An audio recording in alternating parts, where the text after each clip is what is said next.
All right. So last week we did the buyer's checklist and the buyer's side. So this week I thought we'd switch over and go through the listing side. So um, process to listing a home. So I thought we'd go step by step here. Try and speed up a little bit from how quickly I went last week. But the selling side's a little bit more in depth. So the buying side, obviously, is, in my opinion, front end heavy, right? On the buying side, you do the buyer's consultation, you show houses, you negotiate the deal, get the inspection negotiated, and then you kind of can step back and basically hand it to the lender um, until closing happens. With the listing side, we have a great partner in Integrity Settlement Services, but it's maybe more spread out all the way through. That you've got some tasks you got to take care of. Okay, so let's start here with listing presentation. Right, we've talked about the front end marketing piece to the listing stuff, but it's that it's that two-step listing process, right? Visit the home to complete the home packet. The home packet just references getting the information you need, right? Making sure that you've got a few photos taken, you've got all the information you need to go put together a really good listing presentation, which is the doors listing presentation, right? Step two, all right, after that 15 to 30-minute walkthrough, you do the what we call price trend analysis, or CMA. We haven't got a lot into the price trend analysis. I will get into that as for a whole brokerage. I'm going to teach a little bit more on that. But right now, a standard CMA is, everybody's got a way of doing it, right? At some point, I'll go through mine as well. But get a number, right? Establish that property value. Once you've established that property value, all right, then you're going to prepare and do the listing presentation, which is the doors listing presentation, all right, and then deliver that listing presentation. Whether it's on a TV in this room, whether it's on a TV in someone's house, or whether it's in a big binder and you're presenting to them, right? There's a couple different ways, but you're giving those listing presentations, all right? Once you agree on, then it's the next step. Once you agree on price and timing, all right, then you can kind of decide how you want to take those next steps, right? All right, then get listing contract in place. Next big section here, all right? So then you do you do the listing contract, all right? I am a big proponent of e-signature. Some people actually like to slide papers in front and sign, and you can kind of gauge that on the client you're working with as well. All right. I would say, even if it's a client that may want to do that, your expectations can guide the process still, right? So if you've got someone that maybe would expect to sign papers, um, my expectations of that saying, hey, I do everything through e-signature now. All right, if you want to go through it, we'll go through it. But at the end of that, I'll send it to you for your signatures via email address. All right. So it's a lot on how those expectations. A lot of the issues that people come up with are made up in their own head, right? Real estate agents come up with a lot of objections for themselves and they don't even realize it. All right. People don't know what they don't know. And if they do know, great, but they don't know how you work as a real estate agent. So figure out what you like to do, figure out what your process is. All right. And work through that. All right. And my process is I'm going to talk through all the high points. All right. On that listing on the listing presentation and the doors presentation, and then I'm going to send them the listing documents. And if they have any questions or concerns, let's talk about it. All right. But that's kind of how I kind of deliver that information. All right. Come on in, Jen. We're rolling through the listing presentation or the listing checklist here. Okay. Right. All right. So once you obtain those signatures, all right, on the required docs, then it's time to input everything. All right. So this says order pictures as well. I got to tell you, that is there obviously when it's time to move forward, but I'm actually ordering pictures as I'm sitting in front of the clients if it's a listing we're moving forward on. All right. If I'm sitting in front of Bill and it's, yep, this looks great. When can we get it listed? Right. Meaning, let's move as fast as we want to move. I'm getting pictures set right there. I'm saying, all right, Bill, what's your schedule look like next week? Oh, I can make anything work. I'm at work 8 to 5. All right. I said, I could say one of two things. Do you want to be here for photos, or do you just want to have the house ready for photos? Well, I don't really care if I'm here. I just, I'll have the house ready by Monday. Perfect.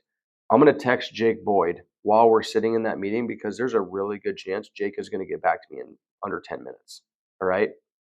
Almost 9 out of 10 meetings I'm sitting at when I'm talking about this, I send that message to Jake and he's back to me while we're still going through that listing presentation. All right. And then I can say, hey, does 10 o'clock on Monday work? Yeah, I'll be at work. Perfect. We'll get a lockbox out. We'll get a key in there. And as long as you leave that morning with the house ready to be photoed, a professional will use my lockbox and pop in. Or if you would prefer I'm there, I can pop over there too. It's up to you, right? How you want to handle that. There's times where I've been there for photos when the client's not there. There's also times where they leave it. I'm going to trust it, right? Because here's the thing, that photographer using the lockbox, they're a member of Des Moines Area Association Realtors, right? They have a professional obligation. They're no different than someone, other professional entering that house. All right. So the third one here, add property to Weichert Works. All right. So when you're adding the property to Weichert Works, all right, here is the document that you can upload. All right, that explains everything that needs to happen. All right. This is located in Weichert Works. It's located in the listing reference page. All right. And when you list, all right, this actually, Integrity is going to work through your dot loop. So Jenny, where we had talked about the buyer side, where it's dot loop's kind of a means to an end, it's kind of the same on the listing side. We aren't going to really file anything in dot loop. However, Integrity is going to use your loop for how to access stuff on the closing side. All right. So I kind of jumped ahead there. That's after the sale, right? But we're going to add property to Weichert Works and get everything into dot loop. So everything's going to be in dot loop after it's signed. All right. And then we're going to upload it into Weichert Works. So if I go into dot loop here, all right, and I'm signing papers, all right, that listing, everything is going to be, I'm just going to jump into the whole listing thing right now before I move forward on the checklist. All right. So I put in my seller's name, and where do I get my seller's name? Assessor site. All right, go put in there whatever is listed on the assessor site for signatures. Okay, listing agent is myself. Okay, and then I'm going to add street number, street name, city, all the stats. Right, where do I get all this information? Most of this information I get right off the assessor site. All right, so you go click in the assessor site, you search their information, it's there. Couple caveats to the assessor site. All right, I've only had this happen one time and it really confused me. Okay, but most everybody is going to be on the assessor site. However, I worked with a federal agent on the listing of one of his houses, and his house is not on the assessor site. All right, you can't find it. All right, or you can't search his name to find it. You have to, I believe, actually type in the address of his house.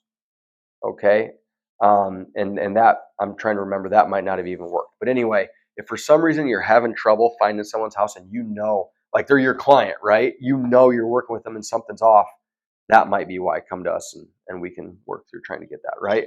However, the assessor site's going to give you most of this information. All right. Yep. What was your question? Let's answer it. No, it was Yeah, it wasn't listed yet. Off the MLS, but it's yeah, because you're the source of the MLS, right? This is the source of the MLS. Yep. So then the listing information, right? So you look at expire date. I generally do 6-month listings. Okay. When I do that listing contract, my verbiage on that is we do a standard 6-month listing. However, if you feel at any point I am not keeping my end of the deal and you don't feel like you want to work with me anymore as an agent, you let me know, we'll part ways. All right. Some people have different opinions of that, but I'll tell you this, the last thing I want to do is work with someone who, number one, doesn't feel like I'm doing a good job. Number two, is mad at me. And number three, the only reason they're working with me is because they signed a piece of paper to stay in a contract with me. Right. I feel like when I present this in front of that also gives them an extra piece of security, knowing that I'm just not signing a paper and I'm running away, right? Because a lot of people have had that happen before where they agree to something or they move forward on something and then that person's gone, right? This leaves them a little bit of security that they can basically get out of this signature whenever they want, right? That's not a positive for us as the listing side, but it also means that I'm going to continue to work and I'm not just going to drop the ball and do whatever because, well, I got a listing contract. They have to sell with me, right? That's not part of this deal. So I always put a 6-month listing in. All right. So if I'm looking at a 6-month listing, my listing date would be today or tomorrow, whatever that might be. Whatever date I'm listing, I can sign papers today and not list till next Monday. All right. If the listing contract is in place, that's great. I'm signing papers with Bill today. It's the June 26th, and we're not listing until July 1st. No big deal. Just make sure your dates line up because the listing date is the important one for when you can start to market and put signs in the ground. Okay, 24 hours is what you have to have a sign in the ground and marketing in the public before you can technically um, list. All right. You're going to find and run into situations where other agents are stretching those 24 hours, right? It's sort of hard to regulate. No one knows exactly when an agent puts a sign in the ground, right? But in our office, we are going to stick to rules. Okay. If we find out that one of our agents is manipulating that or stretching that, we will have issues with that. All right. We are going to stick to the MLS rules. But 24 hours, I wouldn't use the 24-hour rule. If you're listed on Friday, put it in the ground anytime on Thursday. It doesn't matter if that house gets listed on Friday at 4 o'clock in the afternoon. If you put the sign in the ground on Thursday at 8 a.m., doesn't matter. I always just believe sun up, sundown is a day, right? So if you're listing on Friday, go put that sign in the ground on Thursday sometime. All right. Now, if you're stretching to Tuesday, that's a problem. Okay. I don't want you or our brokerage to be turned in because of that. Okay. So listing date is the important one, right? So we put the listing date and then the expiration date. So if I go June 26th on listing date, I'm always going 6 months, right? 1, 2, 3, 4, 5, 6, and I'm going to the 26th. Okay. Original price, you put your price in and some other stuff, right? So try and fill this out as much as you can on this pre-fill. It's a lot easier then. If you miss something on the pre-fill, you can always add it later. All right. But I've got this also, which can be found, all right, on the listing reference as well. Matt has filled out a listing form that kind of is a reference to what needs to be filled out and how it needs to be filled out. All right. I'm going to walk through that really quick here.